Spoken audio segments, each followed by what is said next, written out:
Hey there, and welcome to the Overcomers Overcoming Podcast. It is great to have you join us. This podcast series features those who have gained victory over a life encounter. With that life experience, we encourage those who are experiencing something that might seem to be insurmountable. We advance and encourage others by passing forward evaluated life experiences. We have three objectives in this podcast series. We want to encourage those who are engaged in any type of life encounter by offering to walk with you to help you gain victory over anything that might seem impossible. We want to share our experience to help you. Our second objective is to help you develop a confident resolve that there are multiple options to get past any life obstacle. It's a matter of thinking into the situation. Our third objective is to help you with critical thinking skills. If you are facing a dilemma resulting from a previous decision you wish you could reverse, we want to help you think into all of the facts and factors involved in making an informed decision. I'm Ron Cooper, founder of the Cooper Culture. I'm with my wife and business manager, Marty. Together, we are the Cooper Culture Company who is sponsoring this podcast series. Today, we feature Erin Clements for an 8th episode, where she goes in depth her feelings of the trauma she experienced through the divorce of her husband and the events leading up to that. For a Christian, some of us experience the same type feelings. Lord, how could you allow me to go through what I'm going through? Some people might even add, Lord, how could you cause this to happen? Something as devastating as this. I do not believe Scripture says at all, in fact, I know it doesn't, that God causes things to happen. He does allow things to happen, but I believe it's because He knows we can endure what we're going through, we can learn from it, and He allows us to experience what we're experiencing because there's a greater good on the other side. I'm not welcoming trauma to happen in our lives, but we can benefit from it. Marty, what are some takeaways we can gain from Erin's testimony and her experience? Like your one statement says, Erin asked the why question. Lord, why did you allow this to happen to me? All the emotions she went through trying to figure out why this happened. She said it takes you to where you start doubting yourself. Did you do something? Did I caused this? You have to realize you don't have the problem, the other person does. She talks about getting to the other side of this whole situation and realizing through this, God had a plan, and she's closer to the Lord through this, even though it's not a pleasant thing to go through, but her relationship with Christ is much better. And Marty, I do believe that as we have the willpower to think everything in our life is an opportunity, even this sort of event can be an opportunity for our lives. Let's listen and learn together. Erin, thank you again for joining us. For the listeners who may be joining us for the first time, this is the 8th episode with Erin Clements. Erin, you have a fascinating story, and it's a life testimony that you've overcome a lot. For the listeners who are joining us for the first time, I want to encourage you, go back through the first 7 episodes to get a full picture of what Erin has endured, but how God has brought her through various life trials. Erin, today, I think our listeners would really like to hear from you about your feelings of overcoming despair. I'll put it into context that there was a point in your life you've described in the previous episodes that you were several months wondering, how can I make it through this? Lord, how could you either do this to me, allow me to go through this? I think you had a lot of thoughts of, I'm not sure how I can get through this. What did I do to deserve this? Any number of things. Erin, you can express it much better than we can. And more importantly, you can tell our listeners how we can overcome various aspects of despair as you have gone through. Thank you again for joining us. Well, thanks again for having me. I appreciate it. Erin, can you run us through just a little bit again of what your feelings were at the point of maybe something to the effect, certainly put it in your own words, feeling of despair? God, how could you do this to me? How could you allow me to go through this? Whatever your feelings were. And then to express your feelings then, and how did God bring you through all of this? Oh, so I think the question that comes to mind that most of us, when we are in situations like this, when God does allow these things in our lives, is why? Why, God? And again, what have I done?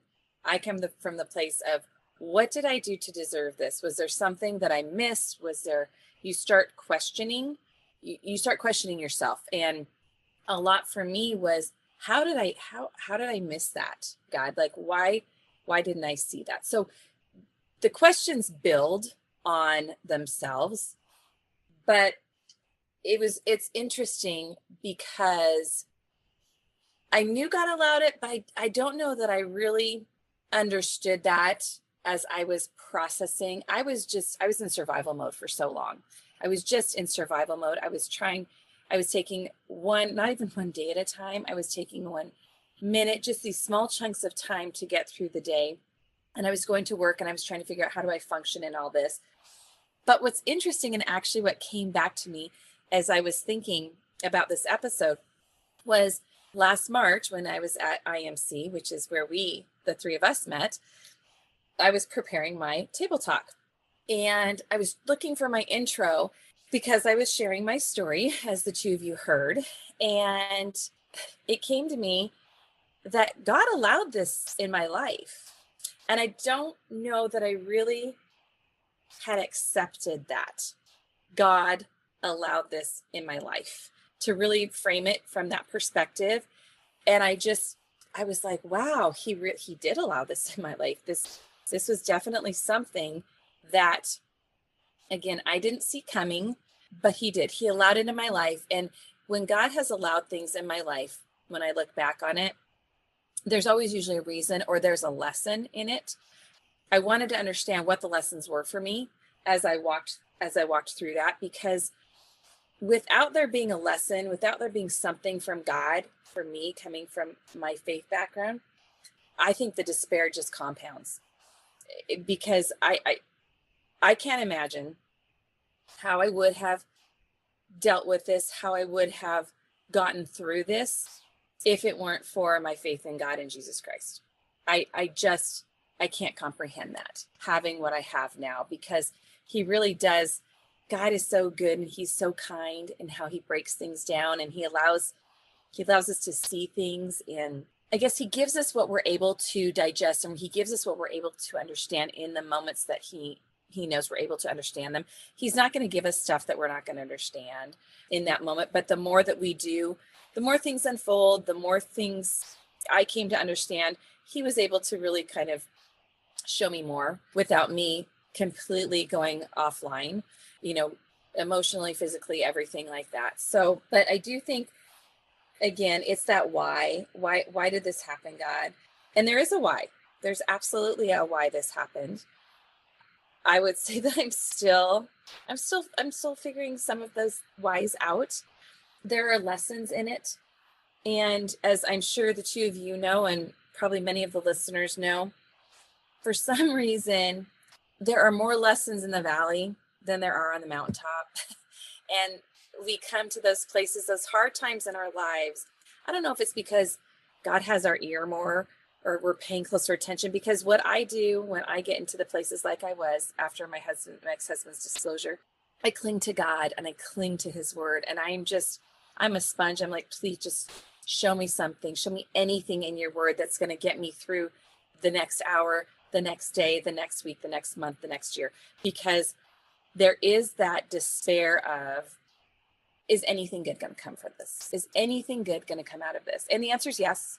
When we get to take a step back and let God do his work, there are going to be good things. It's hard to see, though, when you're in the thick of it. It's hard to even want to see. And I believe I've shared before, I just didn't even think there was going to be any joy in my life again. Am I going to laugh? Am I going to smile? And fortunately, I had a good counselor, and she said, yeah, where you are today is not where you're going to be in 3 months. It's not where you're going to be in 6 months. It's not where you're going to be in 9 months or even a year. And I held on to that. I held on to, she knows, I don't. And I'm going to believe her, because I believe God put her in my life as well. So, and it was, and the things that God has allowed me to do through this is amazing. And I want to pinpoint something else. The things that he allows in our lives are often for us, but sometimes they are for other people too. They are for, I need to take what God has done in my life and I need to share that with others, because there is another woman or another man who's in my spot and who is, like you're saying, Ron, they're in despair and they need hope.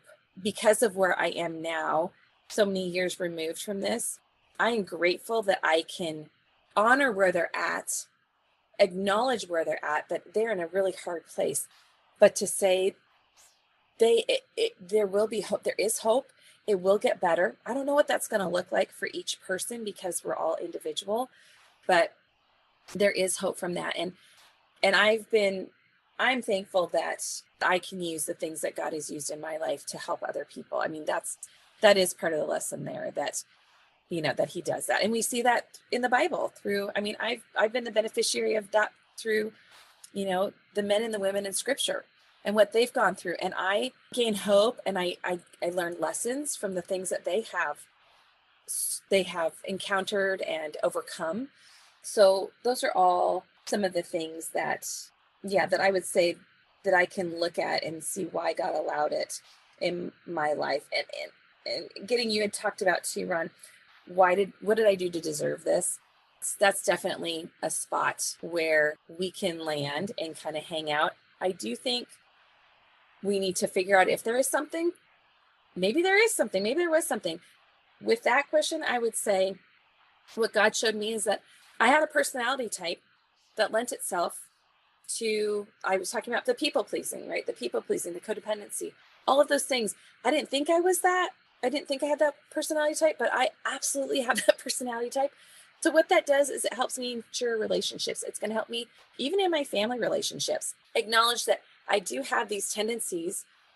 And by acknowledging them, I can also address them and I can work at not falling into the same traps, work at developing better coping skills, better communication skills, not standing up for myself, not being afraid of conflict. So in putting myself, not necessarily putting myself in the situations, but when I get put in those situations, working with counselors, working with coaches, so that I have tools now.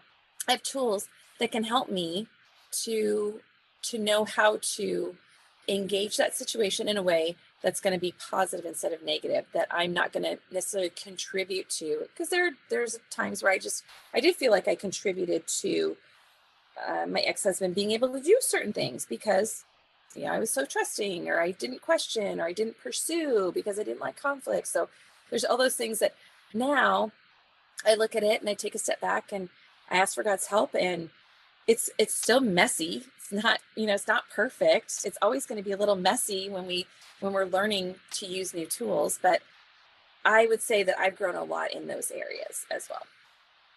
Thank you so much for being that vulnerable, Erin. I sensed you've been through despair. As you were describing some things, I can think of a particular low point in my life where my father had Alzheimer's and I just did not understand. And I just felt at a point of despair. I mean, a very low point. I even wept in bed one night. I remember it very clearly. And I feel as if the Lord was saying at that point, now that you're at this point, I feel I can work with you, because I thought, I don't understand. I don't feel like I have the ability to understand, learn, and so forth.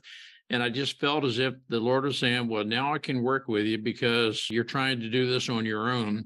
Did you go through anything like that, Erin? Oh, yeah. I think that the despair came for me with questioning, will I ever be able to have a normal health, let's call it not normal, a healthy relationship again?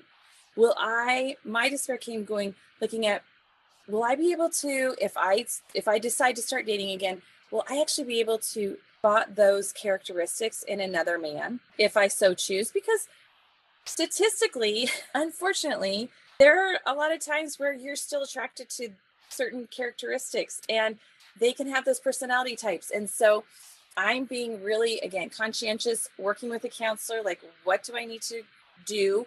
What kind of boundaries? That's where the despair was. I don't think I'm ever going to want to be with I'm going to be alone the rest of my life. Do I even know what a healthy relationship looks like? And so there was a lot of despair for me in that, and kind of being stuck in that spot for quite a while. There's also despair. Can I support myself?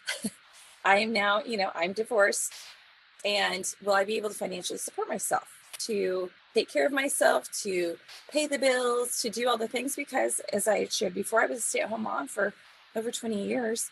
And that was a gift from God. And it was a gift, for my children and for myself. But it's pretty intimidating trying to get back into the workforce and go, what is that going to look like? So there are different areas too that maybe we don't think of initially, but then when we're faced with the fact that I chose divorce over a period of time, once I kind of got to a space and I understood, I did choose divorce. So I was choosing some things. I was choosing that I was going to have to support myself, and what was that going to look like? And yeah, so there are, but I'm sorry about your dad. That's hard. I have some loved ones in my family that have gone through that as well. Erin, I wanted to ask, I know you say you don't want to, right now, you don't feel like you want to start the dating process, but in your people pleasing personality, do you now look at someone and go, I think I could try and be a people pleaser with that person, but there's something telling me that I don't need to be that way with that person? I guess I don't mean in a judgmental type, but in a discerning way. Mm-hmm. Discerning is a great word. So I will share with you that I have started dating. So I have taken those steps because I felt like I needed to be brave, and I feel like I have enough people. And again, I'm speaking coaches, counselors, and some close friends who are keeping an eye. How's it going? What's going on? Helping me be eyes and ears. And I went on one date a little while ago, and it was a little while ago, probably like 2 years ago. I just kind of dipped my toe in the water to see what's this like. And I was like, nope, we're not doing this for another while, for a little while. And I think it's always the first, right? The firsts tend to be harder. It's the first time you date again and you think, this was not what I wanted, but this is where I'm at. And if it doesn't work out, it doesn't work out, and it's okay. But there is somebody that I am developing a friendship with and a relationship with. He's been great, and he's been very understanding and very patient because of certain triggers that come up. And I'm being way more, and I've had some good counsel for some friends. So I'm just being me, but I'm also doing and saying things I wouldn't have before, and going, I have to ask this question. I need to do this. I am too old right now to worry about what you think about this question. So here we are. We're going to get real, and it's going to be a little messy. So you're either in or you're out, or you're going to hang out with me here. And so he's been very good. He's been very good with that, and I'm thankful for that. But there are times when I'll ask my friends, what do you think? Like, this is how I'm feeling, or I'm not sure about this. And some of them will say, well, there's no perfect person here. Because we talked about, my list or whatever. And so I appreciate that. I do appreciate that. But discerning, I think it goes with a lot of prayer. This person loves Jesus, comes from a somewhat similar background as I did, with a spouse that was unfaithful and ended in divorce. So we have some commonalities there, which are good. And we have some of the same concerns. So that's been helpful. But again, I still have stuff that I want to work through, and I'm going to take as long as I'm going to take. And I'm okay with that. I'm not going to get rushed. I'm going to go at my own pace. And if that person is in my life and is meant to be in my life, they're going to hang around, and they're going to be okay with that. And if not, then, then we say goodbye, and maybe there's a good friendship there, so I don't look too far into the future that way, but I look at it as a learning opportunity, learning about myself, learning about another person, again, taking it to a counselor and saying, hey, so what do you think about this? And how do I establish healthy boundaries, right? Because I've shared boundaries aren't my strong point, but I'm getting way better at them and what they look like, and that they're there for me, not as a wall to keep people out, but as kind of a guideline to work within, and to go, okay, if people start messing with my boundaries, then that's a sign for me, right? why would you miss? What's the problem with that? Why would you have a problem with that? So it's allows for conversation. And that's what, for me, what is good. So if it brings up topics that need to be talked about, great. So we need to talk about them. So let's not shy away from them. Where in the past, honestly, I probably would have shied away from them. I'm getting way better with, I would say, conflict. They don't even have to be, it doesn't have to be a conflict or anything like that. But even just somebody who has a different opinion, I don't have to worry about that anymore. I'm like, okay, so we disagree on certain things. That's okay. But is that something, if it were faith, that would be a different conversation. But at least I'm not afraid to have those conversations anymore. And so that's been good. And God is training me up in that way. And so, yeah, it's just embracing that and being open and being curious. And yeah, it's scary though. Yes, it is. But I like the fact that with your personality of not really wanting conflict, but having that boldness to say, okay, I am going to start asking questions. I am going to set up my boundaries. I am doing this. And I feel like that gives you even more confidence in yourself when you do that. It does. It does. And I'm glad you pulled that out, because it does. It does give you confidence. And it's a place where it's a safe place I'm able to create for myself to go. If it's outside of these parameters right now, then yeah, it probably, I might go on one or two, or kind of we'll have that conversation. But well, it also shows that other person who you are. And you either like me or you don't like me. Exactly. It's true. And I have to remember it's the same on their side too. Yeah. You know, so they're coming in vulnerable, at least this other person I know, vulnerable because of what their past and what they've been through. And so they're thinking, and that's where I'm kind of like, okay, this isn't like, you have to go, this isn't a deal breaker. My best friend, she was saying, because she was in a similar spot as I was, and she said, you know what, as long as there isn't anything that prevents me from seeing this person again, like that was okay, it was good, there wasn't anything, there wasn't a red flag. She just said, so I'm going to go out with him again. And then, you know, they would continue. But she was such a good example for me of, I had to bring this up. I'm like, oh wow, you really talked about that? And she's like, yeah. So okay, you know, so it's godly women too, modeling what that looks like and coming alongside. And yeah. Good. Yeah. Proud of you. Yeah. Thank you. Are you experiencing any type of setback, anything that has maybe discouraged you to where you're saying, why me? I wish it weren't so. I'm not certain I can get through what I'm going through.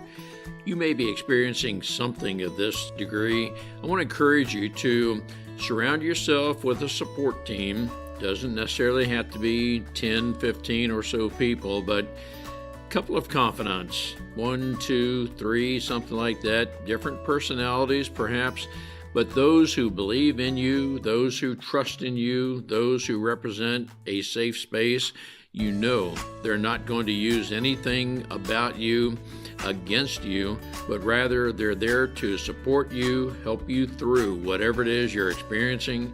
Our Lord allows us to go through various trials in life, but we can become better through those trials, or even in spite of those trials, with the right attitude, mindset, the right people who are there to support us, walk with us, and help us through what we're going through at this very low point in our life. As we have those friends who can help us through various life challenges, you'll find they are the ones who many times are the ones we rely on to help us through these dark times. I want to build on what you were saying a little bit earlier, Erin, learning opportunity. It's somewhat easy to project or envision how things used to be. Your vulnerability, you did mention you were low in confidence. I sense in the vibrance of your voice, the confidence you have now. You've learned from the past and you're moving forward, building on the good of the past. If we have the attitude, and Marty and I both really applaud your attitude that everything can be a learning opportunity, if we take the time to adopt that kind of a mindset. My sense, Erin, is that, yes, you're learning that, well, maybe some trigger points, well, I used to react that way, but no, I've learned through that and I'm going to react this way. And I really applaud you for everything in your mindset being a learning opportunity.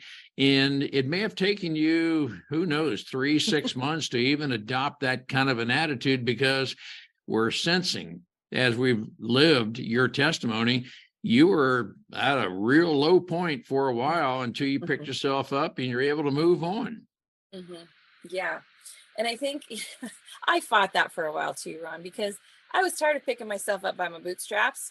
And I was like, I'm done. I'm so tired, God. I don't want to do this anymore. But yeah, what's good is that I was able to kind of, when you're in those dark places and when you're in those hard places, God's gotten me out of hard places before. And so I got to really, when I spent time with him, be reminded of the things that he's done in my past for me and the things that he's brought me, the places that he's brought me from. I had a lot of health issues in my 30s, and like a lot, every year something was coming up. And I had a really bad bout with something called C. diff, to where I was very, very close to dying. And I was in the hospital. I was laying there, and as a mom, you love your kids, and you can't imagine not being there for your kids. And one of the things he taught me there is, hey, Erin, they're mine. They're mine first. And I let go at that point of holding on so tightly to my children, knowing that he has them and he's got so much for them. So all these little things, he just started reminding me of the things that he's done for me in the past and the lessons that he's taught me. And so, yeah, those are all, I don't know, they're all good, but it does take some time to get into a space where you're ready to listen to God and your heart's in a good spot. Because even now, I mean, there are times where I can go, oh, my heart can be hard to certain situations or certain people. And I just have to step back and go, okay, God, like, I know that I can feel that, what's going on, and so being able to just set some time aside to really hear from God, to admit and to acknowledge who we are in front of him. And that, some of it might be me. It's not always going to be the other person. There were actions clearly that he took that I would have chosen him not. If it were me, I would have said, I would have hoped he wouldn't have chosen that, but he did. But I also have to kind of let that be, almost compartmentalize that and go, okay, there's his stuff, but there's also my stuff. The things that I always think when God's teaching us, he's teaching us about maybe the situation. He's teaching us about ourselves. So he's also teaching us about himself and who he is. One of the most awesome things that really rose to the surface really, really quickly for me was protector and God is provider. And that has really stuck with me the last couple of years. He's also directed my path, but being the protector and provider, and that's where, as I spoke earlier, not knowing what the future holds, not knowing what all of those things look like, I know that he holds it. And so I know that I can trust that. It's crazy the ways that he has provided for me. And it's awesome. It is awesome. And the way he's protected me, I'm so grateful for the eyes to see it. And when it happens, to just go, wow, oh my gosh. Yeah, he has provided for me financially. He has provided for me financially through this whole thing, this whole time over the last 4 years. He is completely, in ways, and it's so cool to go, okay, there were these things that were going on. And, when you go through divorce and mediation and whatnot, things that maybe I wasn't, I kind of wrestled with myself. Like I should have stuck up for myself, or I should have, fought a little harder for this or that. And yet God knew, I only needed a certain amount of spousal support for a short period of time. God knew, and it's sad on so many levels, but he knew. And so I'm seeing certain things even over the last couple of months unfold. And it's so awesome because it is no one but God. It is no one but God doing all of this and taking care of me. But I need to be faithful to that. I need to know that he's doing that and trust that he's doing that. And I need to do the work he's calling me to do and not just kind of hang out.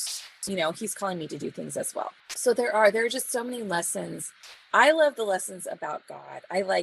Those are my favorite because this is what God does too. When we talk about him allowing these things in our lives, he's drawing us to himself. He's wooing us. He's like, come to me, like focus on me. And that's where oftentimes I think when hard things happen, I think, oh, did I have my eyes off of Jesus? Was I trusting myself too much? Was I doing things I shouldn't have been doing? Sometimes yes, sometimes no, but he is always drawing us to himself and showing us that what he has for us is so much better than what we could ever provide for ourselves or do for ourselves. And for that, I am so grateful. And for people who don't know him, he wants a relationship with you. He wants you to know him, and he wants to care for you and love you and know that, I love the picture of his grace goes farther than our darkest and deepest pit. He can reach down. That's not too far for him. When we are at rock bottom, his grace, he wants to pick us up and pull us out of that. But we have to cooperate with that, to a certain extent, and go to him and recognize him for who he is, because he's that safe place. It's kind of flipping that why question. It comes to why not me? Why not me? As a believer, why do I think that I'm so special that shouldn't happen to me? Right? So I have to go, okay, God's got something for me in this. This is hard. This is the pits. I can't see my way out of it, but he can. There's hope in that. It is hard to see the hope. But hopefully, and we've talked about this before, Ron and Marty, we need to be brave. We need to be brave to talk to people, to trust a small group of people, to reach out for help, to, again, also to just go to God's word, to go to the Bible and just start reading it and see what he has for us in it. To talk to people who maybe that who have been through what you've been through. I found great help. I had a couple of gals that had been married to sex addicts and were no longer with them. And so some were, some weren't, but I found great comfort, and I found people who understood. Again, our stories are not exactly the same, but we do share enough to where I could draw strength from their stories and go, okay, it's going to be okay, because I see where you're at and you're in a good space right now. So that means I'm headed there. I'm headed that direction. I might take longer, I might take shorter, but it's going to be my journey. It's going to be the path that God has chosen for me. Erin, you have a great testimony of hope, and the Lord is the source of our hope. Together, we can make it through with God's help, God's leading. God assures us he is the lamp under our feet. He will guide us with every step.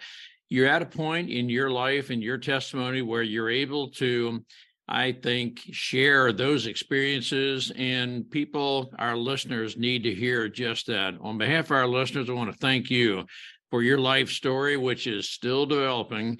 You are on a journey, as you've said many times, and we look forward to following your journey, keeping up with you, and in the context of opportunity, the possibility that you're going to have a great ministry to others who have experienced, or maybe are in the process of experiencing what you have gone through and have recovered and are on a continuous learning journey. Erin, thank you so much on behalf of our listeners for sharing. And again, we look forward to continuing our journey with you. Thanks, Ron and Marty. Erin has a very positive testimony of hope. It's almost inevitable each of us will experience something in life that may be life-altering, life-changing. It's our version of experiencing something devastating. At the time, we wish we could never go through anything like it we just experienced. But yet, when we surround ourselves with those who genuinely care for us, care about us, a support group who is genuinely there with us, those with whom we can trust, we can always rely, those who represent that safe space, when we surround ourselves with those kind of people, we are working together to help each other over, through, and actually benefit from These life experiences that at the time seem to be devastating, we don't know that we'll be able to recover. There are any number of feelings that go with these life-changing events. It took Erin about 6 months to get over the devastation, the gut-wrenching feel she had, to where she could then realize God actually is presenting an opportunity through her, even though she's experiencing this life-altering event. Erin now is at a position where, after relying on God and trusting in Him for her well-being, she now knows she can take this devastating event and actually use it as an opportunity to advance others who may be going through something similar to what she went through. Marty's and my heart desire is that we, through this podcast series, we personally would reach out to those to give others hope that there is life after devastating events. There is life of hope, and we actually can capitalize on opportunities even through these devastating, life-changing events.